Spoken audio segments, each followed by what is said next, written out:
Gracias, señora presidenta. Buenas tardes, señora Alsina. El Parlamento Europeo ya está investigando a instancias de la diputada de Ciudadanos Maite Pagazaurtundúa los vínculos entre el secesionismo y el régimen de Putin. Y es lógico, puesto que en Europa preocupa y mucho la intención de regímenes iliberales y antidemocráticos de desestabilizar nuestro espacio de derechos y de libertades. Y eso, al fin y al cabo, es lo que el régimen de Putin ha hecho siempre, tratar de debilitar a quienes el tirano considera sus enemigos, que no somos otros que las democracias occidentales. No es casualidad porque los Estados miembros de la Unión Europea son, ante todo, Estados democráticos de derecho. Esto es todo lo que un déspota como Putin detesta: el imperio de la ley, la separación de poderes, el control de poderes, el respeto al pluralismo político, a la libertad de prensa, al Estado de Derecho, en suma. En fin, todo aquello que ustedes despreciaron en este mismo Parlamento con las leyes de desconexión. Pues bien, los tiranos siempre encuentran aliados en el seno de los países que pretenden desestabilizar. Son políticos irresponsables cuyo fanatismo les lleva incluso a establecer vínculos con regímenes autoritarios que están buscando destruir nuestras democracias liberales. Y ahora ya no cabe duda que con frivolidad el señor Puigdemont y también en su tiempo el señor Torra, los expresidentes separatistas, pusieron conscientemente en peligro de desestabilización grave a uno de los principales países de la Unión Europea, sirviendo además a los intereses del bloque autoritario del mundo y del más formidable antagonista de las democracias europeas, que es el tirano Putin. Porque ustedes, lamento decírselo esto, señora Alsina, son ustedes antes nacionalistas que demócratas. Ustedes tienen sus objetivos, los ponen por encima de los valores democráticos, a veces hasta del bienestar de los ciudadanos, siempre por encima de la convivencia. Y de cuando en cuando alguno de ustedes incluso asume que la independencia pues puede costar muertos, como ha ocurrido en alguna guerra que se pone como ejemplo, o se hacen fotos abrazados a terroristas liberticidas. Por supuesto, para ustedes también vale la pena tener como aliado al enemigo de las democracias europeas que ahora, hoy, está masacrando a ciudadanos de un país que precisamente quería unirse al club de las democracias liberales. Y es abyecto que ustedes se hayan juntado con los enemigos de la Unión Europea. Rusia, en concreto, ha mantenido contacto, además de ustedes, con otros partidos que ellos consideran que desestabilizan la política europea y se han juntado pues, con partidarios del Brexit. Han financiado incluso a Le Pen con 11 millones, que, por cierto, algunos partidos de esta Cámara, señora Abascal, se reunió con el partido de Le Pen y con Orbán en Madrid. Un club de partidos como el suyo, como los suyos, como el señor Puigdemont, que no creen en la Unión Europea y en el régimen de libertades que compartimos. Así, Rusia pues, ha sido artífice de contactos con el FPÖ austriaco, la Liga de Matteo Salvini, con Alternativa por Alemania, con partidos húngaros, con el Brexit, que ya lo he dicho, y Rusia y China y otros regímenes autoritarios han canalizado más de 300 millones de dólares en 33 países para interferir en los procesos democráticos. Y mientras el Parlamento Europeo decide investigar los vínculos del secesionismo con Putin con el objetivo de desestabilizar Europa, aquí, en el Parlamento de Cataluña, algunos intentan escurrir el bulto como pueden.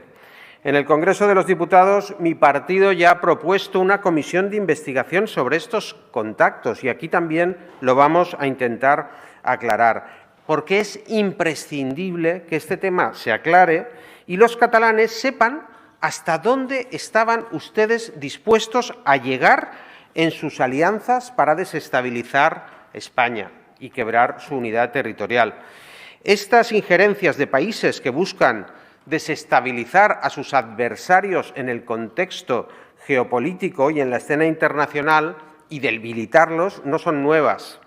En Alemania, en 1917, pues decidieron enviar a Lenin en un tren en la Revolución de 1917 para radicalizar la Revolución rusa.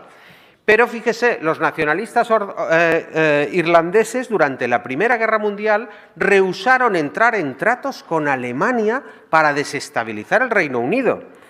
Lo que pasa es que ustedes, en un entorno absolutamente diferente, en una Europa con 27 países que han conseguido forjar una alianza basada en los derechos humanos y en las libertades, ustedes han elegido alinearse con uno de los principales actores del bloque autocrático.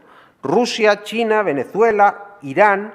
Eligen ustedes para aliarse a los enemigos de nuestra democracia, de nuestras libertades y de nuestro modo de vida. Y yo creo que eso hace que en este Parlamento tengamos que hablar de este tema, porque los catalanes tienen derecho, señor Alsina, consellera Alsina, a saber la verdad. Los catalanes tienen derecho a conocer el alcance de los contactos del señor Puigdemont y de su jefe de oficina, el señor Alay, porque desde luego las noticias que vamos conociendo son muy preocupantes. Y yo como catalán no quiero que un expresidente de mi comunidad autónoma se reúna con miembros de los servicios secretos de ningún país y menos de un país autoritario como la Rusia de Putin. Esto a usted no se le escapa y no se le escapa a nadie, que es gravísimo y que puede ser incluso constitutivo de delito. A ustedes esto les puede parecer muy normal, pero créame, señor Alsina, que no lo es. Putin lleva años amenazando a nuestras democracias, pero eso no fue óbice para que el señor Puigdemont y el señor Alay sondearan la disposición del Kremlin a ayudar al separatismo a alcanzar su objetivo de separar Cataluña del resto de España. Mire, señor Alsina, el señor Puigdemont, que es el artífice y responsable de estos contactos con el enemigo de la Europa libre, Putin, dijo querer un ministerio libre de exteriores, se acordará usted, para seguir promoviendo la desestabilización de España en el exterior. ¿A quién debe usted lealtad, señor Alsina? ¿A su gobierno, al gobierno del presidente aragonés, que se desmarca de esos contactos, como hizo hace unos días el señor Rufián, como ha hecho hoy mismo Marta Rovira? ¿O se debe usted al presidente Puigdemont, que es uno de los santones de su partido, de Junts per Catalunya? ¿Obedece la acción exterior de la Generalitat a sus cometidos dentro de sus competencias estatutarias o usted avala y participa de la estrategia del señor Puigdemont? Tenemos dos caminos en este mismo gobierno de Esquerra Republicana y de Junts per Catalunya. Esquerra Republicana desautoriza una línea y usted, como consellera de Acció Exterior, está siguiendo la línea que seguía el señor Puigdemont. Le ruego que me conteste a esto. Y también contésteme, por favor, si me puede explicar por qué el señor Puigdemont evitó apoyar en el Parlamento Europeo la ayuda financiera de la Unión Europea a Ucrania. El señor Puigdemont se desmarcó aquí incluso del señor Comín y de la señora Ponsatí. ¿Por qué? El señor Puigdemont es de su partido, ¿no? Pues me lo sabrá usted explicar. Se alineó en eso con Bildu, con Podemos, con Le Pen. ¿Por qué? ¿Por qué lo hizo? Yo creo que el señor Puigdemont, el fugado Puigdemont, es un oscuro personaje. Si nos creemos las dignidades de los expresidentes de la Generalitat, yo creo que ustedes, si se las creen, tienen que dar explicación de los actos del señor Puigdemont, que tiene una oficina abierta en Cataluña y la pagamos con dinero de todos los catalanes. En Esquerra Republicana se están desmarcando de estos contactos que están más que acreditados. Le pregunto, señor Alsina, ¿se va a desmarcar usted? ¿Se va a desmarcar usted? ¿Se va a retractar políticamente hoy en el Parlamento de esa vía iniciada por el señor Puigdemont, ahora que la Rusia de Putin ha dejado clara su voluntad de chafar los derechos y libertades de los países de Europa?